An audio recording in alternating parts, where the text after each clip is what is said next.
بسم الله الرحمن الرحيم السلام عليكم ورحمة الله تعالى وبركاته كل تونا أكسن إذا الهانتين بداود يا صاحب يا هالكني وبرتان كلنا هاي يوتيوب كنا يسدو كلا برتين فيسبوك أو مقالة إن توصل قدام ونسان كوحدة أرجع سدا يا الشباب أيا وحى كل عيد برشب آدوين دقمدا آذن يبال أيا لجلو ريج مالك كيشليها وأنا متكم إذا صلدقدي أجوا ونا كل هاين قبل كشباب هذا ده جارهان كي وجودن به أي كجهر صناعين قبل كاسي degmada aadan yabaal oo in muddo ah la kulaalayay ayaa ugu dambeyn daawadayaal la qabsaday degmada aadan yabaal ayaana waxa ay markaasi ku taalaa bar istiraatiiji ah waxayna ay u dhowdahay xuduudada leedahay gobolada Hiiraan iyo sidoo kale Galgaduud degmada aadan yabaal ayaa maalmahanba waxa lagu hayay godoomin iyadoo kooxda argixisada ay halkaasi ku sugnaa dhowr jeer laga soo galay oo dhinaca Hiiraan ah iyo sidoo kale gobolka Shabeellaha Dhexe oo ilaa iyo laba aag laga soo weeraray deegaanada ee markaasi kala ah Mabaax iyo sidoo kale Xaaji Xaamud iyo deegaano kale ayaa dhawaanahanba waxa ku sugnaa ciidamo aad u diyaarsan oo isugu jira ciidamo markaasi macmuusley ah iyo ciidanka xoogga dalka kuwaas oo qorshahoodu ahaa in ay degmadaasi la wareegaan ugu dambeyntiina daawadayaal aadan yabaal shalay ayaa si toos ah gacanta loogu dhigay ilaa ay haddana waxa la wadaa miina baaris iyo soo saarista miinooyin iyo waxyaabo ay dhanka markaasi wadooyinka iyo jidadka magaalada ay ku aaseen kooxda argixisada al-shabaab haddaba daawadayaal qabsashada aadan yabaal kadib argixisadu waxay sii kaxaysteen dad badan oo shacab ay sii afduubteen sidoo kalena waxay sii kharibeen ama sii haleeyeen ceelashii biyaha laga cabi jiray ee ku yaalay degmadaas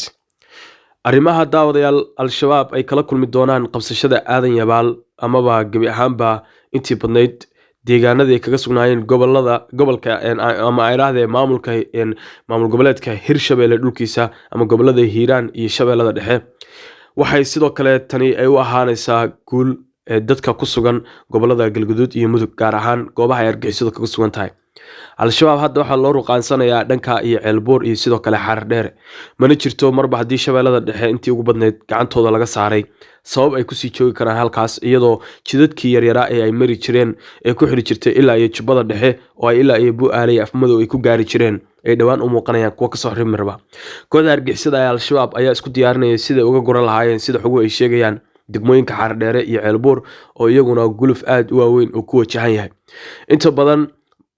inta badan gobolka Shabeellada Dhexe iyo sidoo kale gobolka Hiiraan ayaa kooxda argixisada al-shabaab laga jafay waxayna ku sugan yihiin kaliya galbeedka gobolka Hiiraan oo ay markaasi wali deegaano kamid ah ay gacanta ku hayaan al-shabaab ka saaritaanka laga saaray degmada aadan yabaal waxa ay ku tahay dhabarjab aad u weyn sidoo kale waxa halka iyada daawadayaal nafis ka heli doona weeraradii gaadmada ah ay kooxdu ku qaadi jirtay qaybo ka tirsan gobolka Hiiraan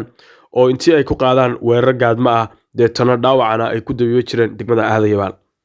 warar aan la hubin ayaa waxay sheegayaan in xataa dhaawacyadoodii qaar ee isbitaalada aadan yabaal yaalay inay sii dhameystireen oo ay laayeen al-shabaabku oo iyagu ay gacantooda ku dileen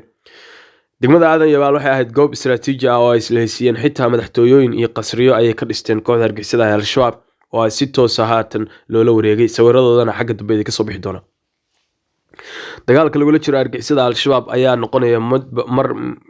marba mar kasii dambaysa sii xoogeysanaya wuxuuna ahaa dagaal ka kacay kacdoon shacab isla markaana markii dambe ciidamada xoogga dalka Soomaaliya ay bilaabeen inay garab siiyaan kacdoonka shacabka isla markaana ay isgarab istaagaan ayadoo isku falnaashiyo ciidan oo dhanka markaasi Soomaaliya ay gaartay 5 sano la soo dhaafay dawladii kooreysa dawladan Maxamed Cabdullaahi Farmaajo oo dhisay ciidan cudud leh oo aad u xoog badan sidoo kalena lagu daray kacdoon shacab oo xoogan oo si iskiisa u kacay ayaa daawadayaal waxa la dareemayaa in awoodda ummadda Soomaaliyeed ay isku tiirsan yihiin oo ay ku tiirsan yihiin ciidankooda iyo cududooda haddii ahaaleed kan xoogga dalka iyo sidoo kale kan shacabka hubeysan iskaashanaya ayaa waxay meesha ka saareen gabi ahaanba wixii markaasi mashruuci AMISOM horay u ragaadiyay ummadda Soomaaliyeed 16 sano ee aan waxba u soo siyaadin ee ahaa qowda maqashii waxnaha u qaban ee haatana ATMIS loo bedelay howlgallada ay qaadayaan ciidamada huwanta ah ee macmuusleyda oo kaashanaya ciidamada dawladdu waa kuwa ay iyaga kaliya yihiin kuwaas oo ay deegaan walba ay ku tagayaan isla markaana ay kaga sifeynayaan kooxda argixisada al-shabaab awood aan caadi ahayn ayayna daawadayaal la soo baxeen ciidamada deegaanada ee macmuusleyda sidoo kale ciidanka xoogga dalka mararka qaarkood dhanka cirka ayaa waxaa ka kaabaya diyaaradaha dagaalka ee markaasi duuliyaha aan lahayn ee daroonada iswada ee ay leeyihiin ciidamada Turkida amaba kuwa ay markaasi si gaar ah Soomaalida ugu tababareen ee Bayraktar TB2 iyo sidoo kale diyaarado kale oo iyaguna Mareykanku ay leeyihiin oo aan duuliye lahayn. Marka laga yimaado garab istaaga caynkaas waxa ay ciidamadu yihiin kuwa isku filan oo marka ciidanka deegaanka ee macmusleyda iyo la isku daray awoodii ciidan ee la dhisay 5 sano la soo dhaafay ay xoogga dalka qaybiisa kala gedisan gorgor danab military caadi sidoo kale haramcad iyo nooc walba ay yihiin oo ay nabad sugid ku jirto waxa ay markaasi sameeyeen awood aan caadi ahayn. sidoo kale waxa meesha ka baxday in al-shabaab ay u boocdigi karaan oo ay dagaal foolka fool ay la geli karaan ciidamada xaqu-dirirayaasha iskaashanaya. waxaana muuqato goob kasta oo al-shabaab lagu hujuumo in ay yihiin kuwa iyagu marka hore sii cararaya keliyana sii dhibaateynaya dadka shacabka Soomaaliyeed oo aan waxba markaasi galabsan. horey ay deegaano kale oo ay kamid tahay deegaanka Qayb iyo sidoo kale deegaano kale oo markaasi hoostagay degmada Baxdo waxay uga afduubteen dad aad u fara badan oo gaaraya 100 iyo dhowr qof oo u dhashay hal jifo ama hal beel oo ah reer Xaaji Saleebaan kuwaas oo ay ilaa hadda qaarkood ku haystaan deegaanada Camaara iyo Caad iyo deegaano kale qaarkoodna la soo warinayo in intii jilicsaneed oo ayeelada ahaa ay dhawaan soo daayeen.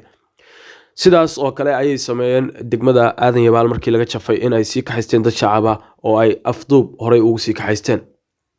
qasrigan iyo guriga idin muuqanaya waa madaxtooyo ay argagixisadu ku lahayd halkaas oo aad u ballaaran weyn qayb kamid ah ayaa dabcan sawiradu inoo qabanayaan waxaana si fudud looga saaray gurigan oo ay dhisteen.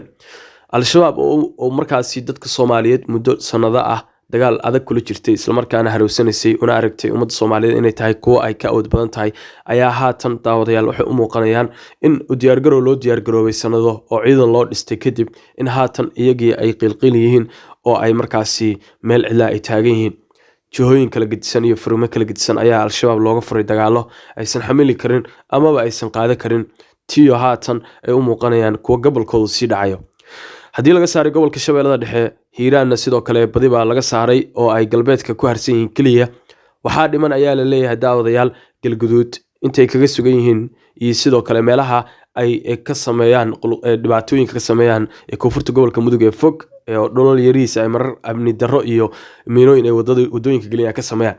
kuwaasna ma sii joogi karaan marba haddii Shabeellada Dhexe laga hurgufay oo waxay ku khasbanaanayaan in intaysan wadooyinka dhifta ah ee naadirka ay u soo haray aysan ka xirman inay sii cararaan iyagoo markaasi daawadayaal ay tahay inay lafahooda la cararaan. gobolada kale ee dalka ayaa loo baahan yahay si lamid ah sidaan oo kale in argagixisada laga hufo waana maamul goboleedyada Koonfur Galbeed iyo Jubbaland meelaha sida xoogga ay ugu harsan yihiin argagixisada al-shabaab. sii shargara muuqaalka.